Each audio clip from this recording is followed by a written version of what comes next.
KaraokeBooks. Sense and Sensibility. Written by Jane Austen.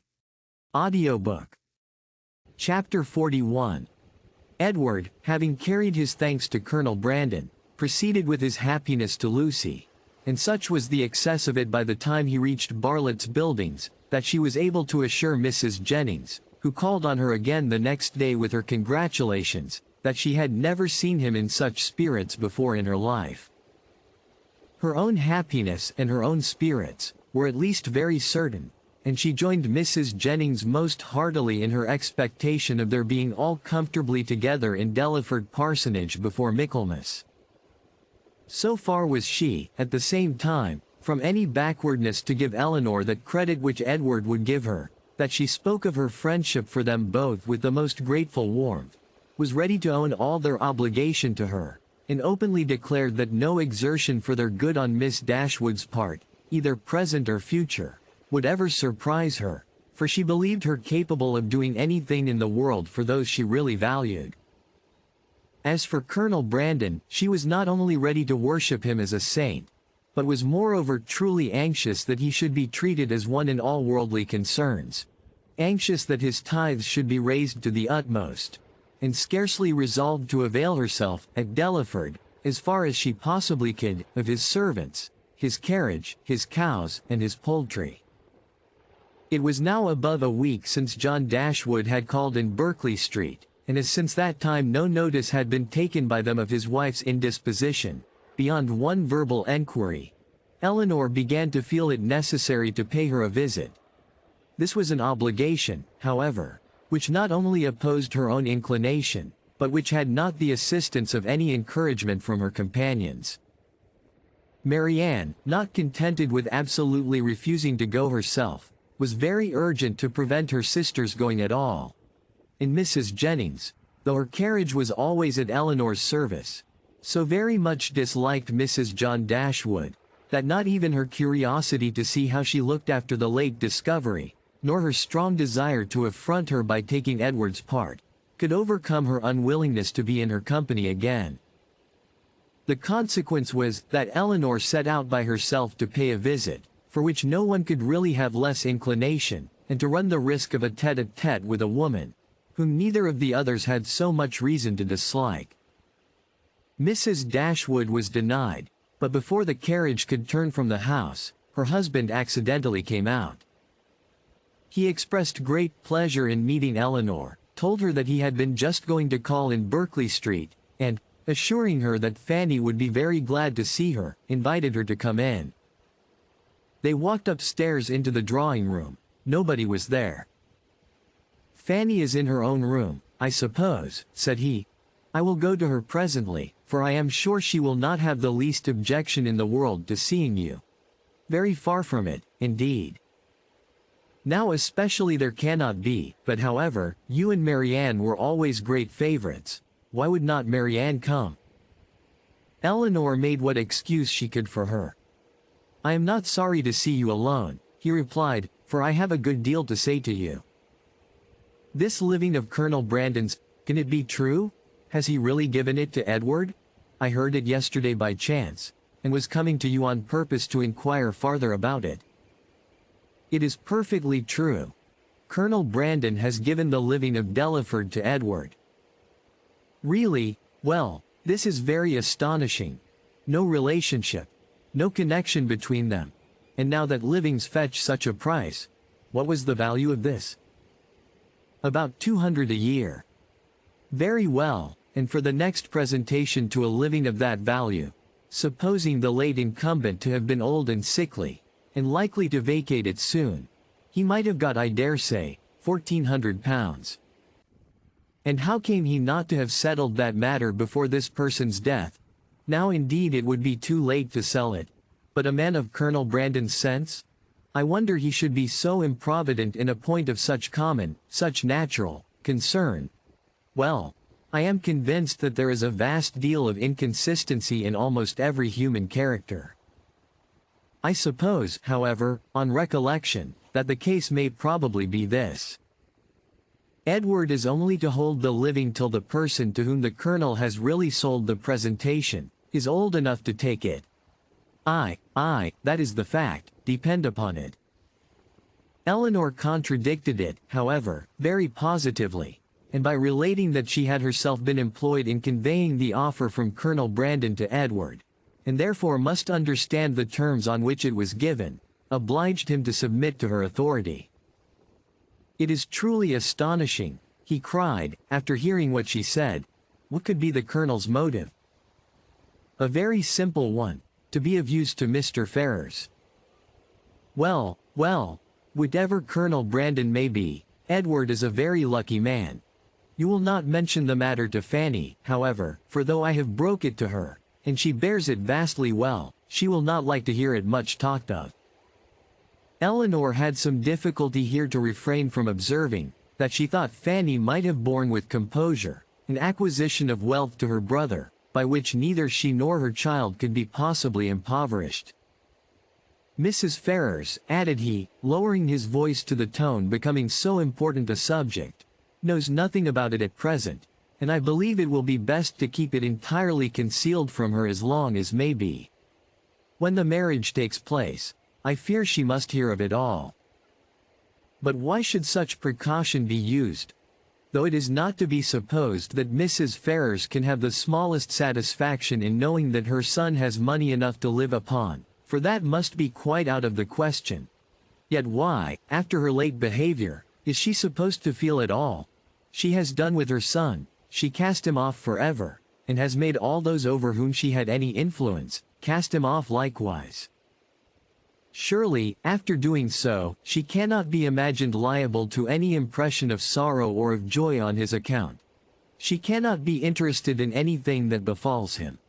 She would not be so weak as to throw away the comfort of a child, and yet retain the anxiety of a parent. "Ah, Eleanor," said John, "your reasoning is very good, but it is founded on ignorance of human nature. When Edward's unhappy match takes place, depend upon it his mother will feel as much as if she had never discarded him. And, therefore every circumstance that may accelerate that dreadful event, must be concealed from her as much as possible. Mrs. Ferrars can never forget that Edward is her son." "You surprise me. I should think it must nearly have escaped her memory by this time." "You wrong her exceedingly. Mrs. Ferrars is one of the most affectionate mothers in the world." Eleanor was silent. "We think now," said Mr. Dashwood, after a short pause, "of Robert's marrying Miss Morton." Eleanor, smiling at the grave and decisive importance of her brother's tone, calmly replied, "The lady, I suppose, has no choice in the affair." "Choice? How do you mean?" "I only mean, that I suppose from your manner of speaking, it must be the same to Miss Morton whether she marry Edward or Robert." "Certainly, there can be no difference, for Robert will now to all intents and purposes be considered as the eldest son. And as to anything else, they are both very agreeable young men. I do not know that one is superior to the other." Eleanor said no more, and John was also for a short time silent. His reflections ended thus. "Of one thing, my dear sister," kindly taking her hand, and speaking in an awful whisper, "I may assure you, and I will do it, because I know it must gratify you. I have good reason to think, indeed I have it from the best authority, or I should not repeat it, for otherwise it would be very wrong to say anything about it, but I have it from the very best authority. Not that I ever precisely heard Mrs. Ferrars say it herself, but her daughter did, and I have it from her, that in short, whatever objections there might be against a certain connection, you understand me, it would have been far preferable to her, it would not have given her half the vexation that this does." I was exceedingly pleased to hear that Mrs. Ferrars considered it in that light, a very gratifying circumstance you know to us all. "It would have been beyond comparison," she said, "the least evil of the two, and she would be glad to compound now for nothing worse. But however, all that is quite out of the question, not to be thought of or mentioned. As to any attachment you know, it never could be, all that is gone by. But I thought I would just tell you of this, because I knew how much it must please you." Not that you have any reason to regret, my dear Eleanor. There is no doubt of your doing exceedingly well, quite as well, or better, perhaps, all things considered. Has Colonel Brandon been with you lately? Eleanor had heard enough, if not to gratify her vanity, and raise her self-importance, to agitate her nerves and fill her mind, and she was therefore glad to be spared from the necessity of saying much in reply herself, and from the danger of hearing anything more from her brother, by the entrance of Mr. Robert Ferrars. After a few moments' chat, John Dashwood, recollecting that Fanny was yet uninformed of her sister's being there, quitted the room in quest of her, and Eleanor was left to improve her acquaintance with Robert, who, by the gay unconcern, the happy self-complacency of his manner while enjoying so unfair a division of his mother's love and liberality, to the prejudice of his banished brother, earned only by his own dissipated course of life, and that brother's integrity, was confirming her most unfavorable opinion of his head and heart. They had scarcely been 2 minutes by themselves, before he began to speak of Edward, for he, too, had heard of the living, and was very inquisitive on the subject.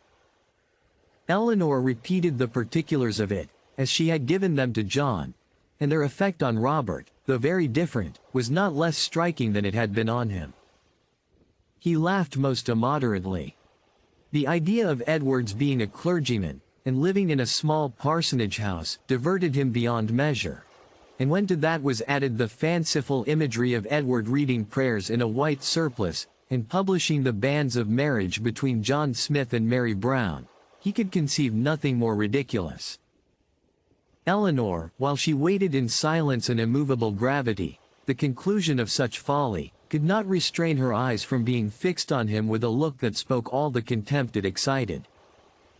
It was a look, however, very well bestowed, for it relieved her own feelings, and gave no intelligence to him. He was recalled from wit to wisdom, not by any reproof of hers but by his own sensibility. "We may treat it as a joke," said he, at last, recovering from the affected laugh which had considerably lengthened out the genuine gaiety of the moment.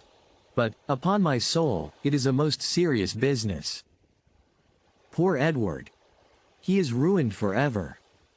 I am extremely sorry for it, for I know him to be a very good-hearted creature, as well-meaning a fellow perhaps, as any in the world. You must not judge of him, Miss Dashwood, from your slight acquaintance. Poor Edward!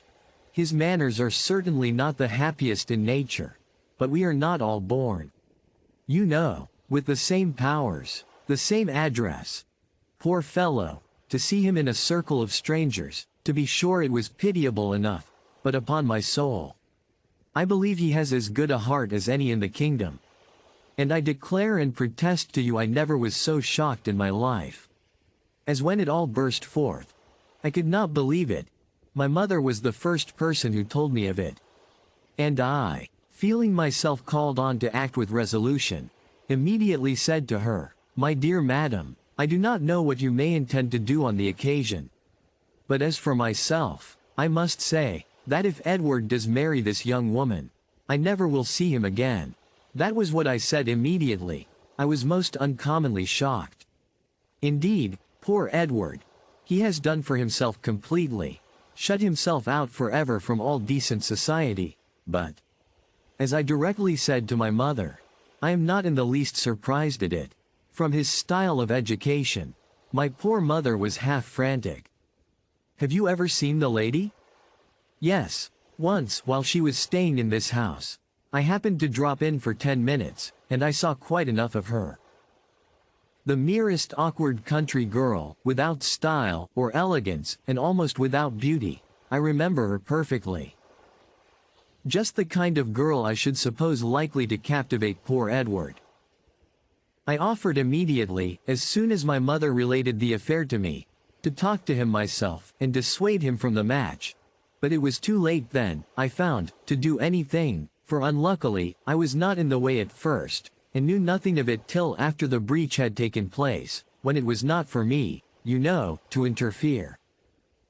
But had I been informed of it a few hours earlier, I think it is most probable that something might have been hit on.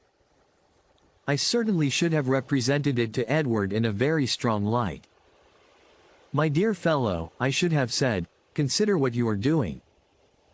You are making a most disgraceful connection, and such a one as your family are unanimous in disapproving. I cannot help thinking, in short, that means might have been found. But now it is all too late.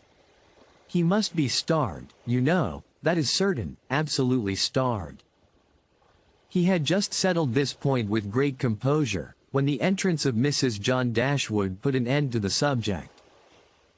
But though she never spoke of it out of her own family, Elinor could see its influence on her mind, in the something like confusion of countenance with which she entered, and an attempt at cordiality in her behavior to herself.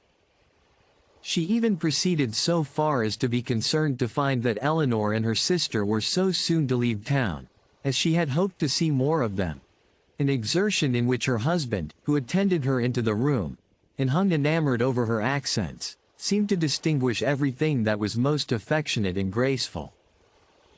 If you liked what you heard, please subscribe to the channel.